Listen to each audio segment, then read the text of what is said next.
स्वप्नात रंग भरताना भाग 64. लेखिका पिहू शिर्के. शब्दसखी. यावर मात्र सगळ्यांना खूपच जास्त हसू आलं, कारण मगाचपासून सगळेच अभि, साक्षी आणि शुभ्राची भांडण बघत होते.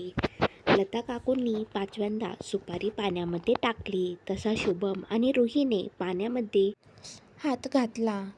आता पुढे शुभम, रुही दोघेही सुपारी शोधण्यात बिझी होते. आता जिंकण्यासाठी हाच चान्स असल्यामुळे दोघेही जिंकण्यासाठी मन लावून खेळत होते. खूप प्रयत्न करूनही दोघांना सुपारी सापडली नाही. शुभम एकदा रुहीकडे तर रुही शुभमकडे बघायला लागली. त्या दोघांचे प्रयत्न बघून लता काकू मात्र खूपच हसायला लागल्या. काय झालं आई, तू अशी का हसत आहेस? लता काकूंना हसताना बघून समीर म्हणाला. बघ ना, हे दोघे किती प्रयत्न करत आहेत. लता काकू पुन्हा हसत म्हणाल्या. हो, मग काय झालं, सुपारी शोधायचीच आहे ना? समीर म्हणाला. हो, पण सुपारी माझ्याकडे आहेत, लता काकू हातातली सुपारी दाखवत म्हणाल्या. आता मात्र शुभम आणि रुहीला सगळेच खूप हसत होते. काय काकू, किती सुपारी शोधली आम्ही, तुम्ही पण या चौघांच्या नादी लागल्या काय आता? शुभम त्यांच्या गँगकडे बघत म्हणाला. चल टाकते आता, सुपारी शोधा आता, लता काकू शुभमला म्हणाल्या.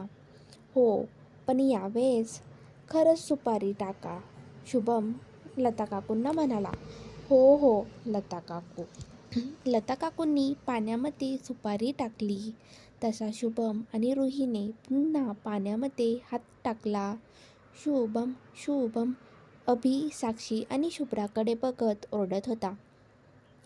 रुही रुही. साक्षीसुद्धा अभिकडे बघून रुही रुही करायला लागली.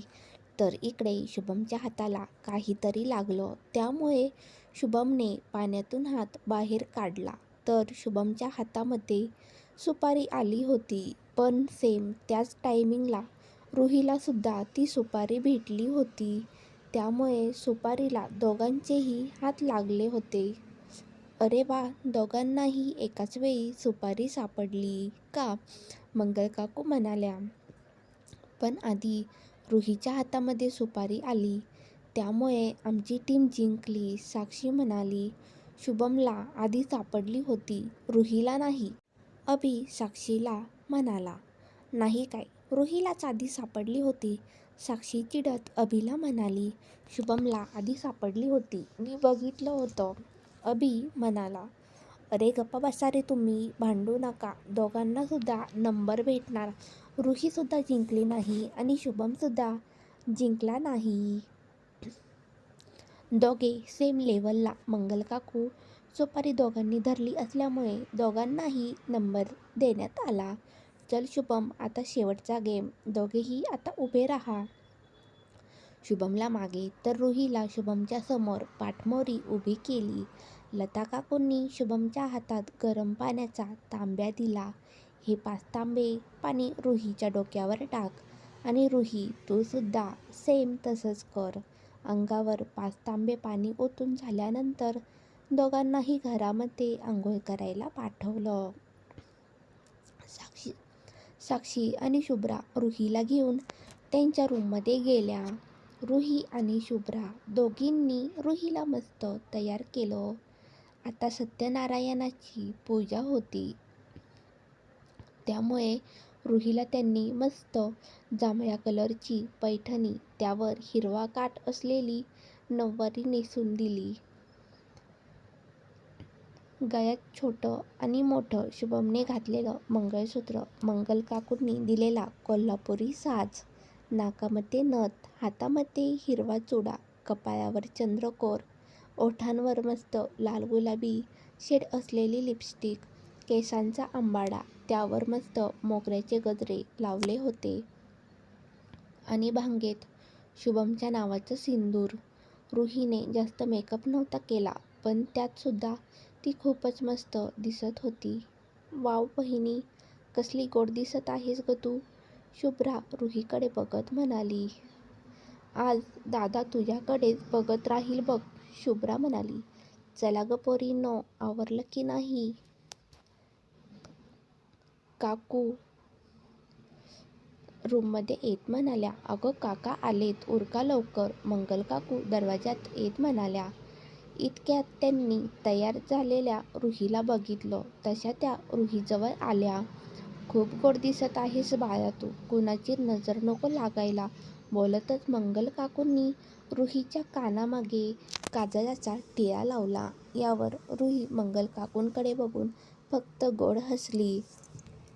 चला आता, तुमचं झालं असेल तर बाहेर चला, शुभम खाली आला आहे. काकांची पूजासुद्धा मांडून झाली आहे. बोलतच मंगल काकू रुहीला घेऊन बाहेर हॉलमध्ये आल्या. शुभम एकटक येणाऱ्या रुहीकडे बघत होता. रुहीने आपल्याकडे एकटक बघणाऱ्या शुभमकडे बघितलं आणि लाजून मान खाली घातली. घरातले सगळेजण रुही आणि शुभमची मज्जा बघत होते. तुमचीच पत्नी आहे यजमान, नंतर बघत बसा, आधी पूजेला या, जोशी काका आपल्या सुरामध्ये शुभमला म्हणाले. तसं रुही अजूनच लाजली, पण घरातले मात्र सगळे खूपच हसायला लागले. रुही आणि शुभम आधी देवघरात जाऊन देवाच्या पाया पडून आले आणि पूजेला बसले. जोशी काकांनी पूजा सुरू केली. साधारण 1 तासानंतर पूजा संपली आणि आरती झाली. देवघरात जाऊन देवाच्या आणि मग घरातल्या सगळ्या मोठ्यांच्या पाया पडून या, जोशी काका, शुभम, रुही देवाच्या पाया पडून आले. हॉलमध्ये येऊन आधी ते दोघेही जोशी काकांच्या पाया पडले. सदा सौभाग्यवती भव, जोशी काकांनी रुहीला आशीर्वाद दिला. त्यानंतर रुही आणि शुभम आई बाबांच्या, संजू काका, लता काकू आणि शेखर काका, मंगल काकू सगळ्यांच्या पाया पडले. सगळ्यांनी त्यांना भरभरून सुखी राहण्याचा आशीर्वाद दिला. त्यानंतर आईने घरात सगळ्या देवांना नैवेद्य दाखवला आणि मग घरातल्या सगळ्या पुरुष मंडळींना आणि जोशी काकांना जेवण दिले. काका कुणाच्या घरी जेवत नव्हते, परंतु या घरासोबत त्यांचे खूप जुनं असं नातं होतं, त्यामुळे जोशी काका नेहमी या घरात जेवायचे. त्यातल्या पुरुष मंडळींचे जेवण झाली तसं सगळ्या बायका जेवायला बसल्या. बायकांची जेवण झाली तसं सगळं आवरून सगळेजण हॉलमध्ये सोफ्यावर बोलत बसले. आता रात्री रिसेप्शन होतं. संध्याकाळी रिसेप्शन आहे, त्यामुळे सगळ्यांनी आराम करा, बाबा सगळ्यांना म्हणाले. आणि संजू तू, मला तुझ्यासोबत आणि शेखरसोबत थोडं महत्त्वाचं बोलायचं आहे. तुम्ही दोघं माझ्या स्टडी रूममध्ये चला, बाबा शेखर काकांना आणि संजू काकांना म्हणाले. साक्षीचे आई बाबा साक्षीच्या मावशीच्या घरी राहायला गेले होते. आज रात्री ते डायरेक्ट रिसेप्शन हॉलवरच येणार होते. सगळेजण आपापल्या रूममध्ये आराम करायला गेले. तर बायका मंडळी संध्याकाळी काय घालायचं यावर चर्चा करत होत्या. काय झालं, का बोलावलं आहे, काही प्रॉब्लेम आहे का, शेखर काका स्टडी रूममध्ये येतच म्हणाले. प्रॉब्लेम काहीच झाला नाही, मला थोडंसं एका महत्त्वाच्या विषयावर बोलायचं होतं, त्यामुळे मी तुम्हाला दोघांना इथे बोलावलं आहे. म्हणजे माझ्या डोक्यामध्ये एक विचार आला आहे. तुम्हाला दोघांना तो कसा वाटत आहे ते मला सांगा. स्पेशली तुला संजू, बाबा संजय काकांकडे बघत म्हणाले. बोल, तुला नक्की काय बोलायचं आहे, संजय काका बाबांना म्हणाले.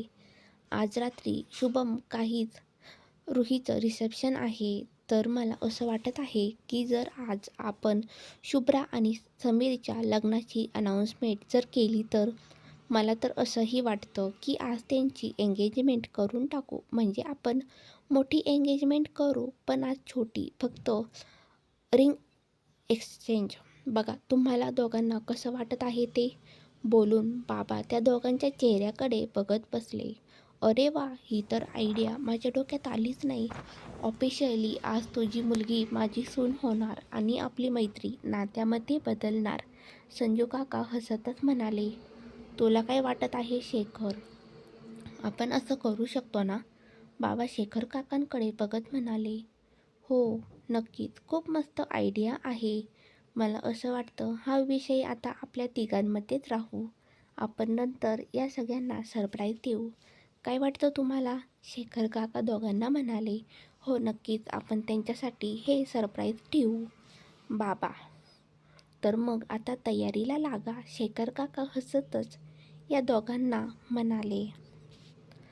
क्रमशः सुपारीच्या खेळात रंगलेली मज्जा, लाजऱ्या नजरा, गालातल्या हसऱ्या खळ्या, देवापुढे घेतलेले आशीर्वाद आणि संपूर्ण घरात पसरलेली लग्नाची जादू. आणि ज्या रात्री सगळे फक्त रिसेप्शन साजरं करत होते, जगमगाट हसू आणि आनंदाच्या गर्दीत शांतपणे जन्म घेत होतं एक नवं नातं, ज्याची घोषणा आजच होणार होती. बघण्यासाठी वाचत राहा स्वप्नात रंग भरताना. स्टोरी आवडली असल्यास लाईक, शेअर आणि सबस्क्राईब करा. धन्यवाद.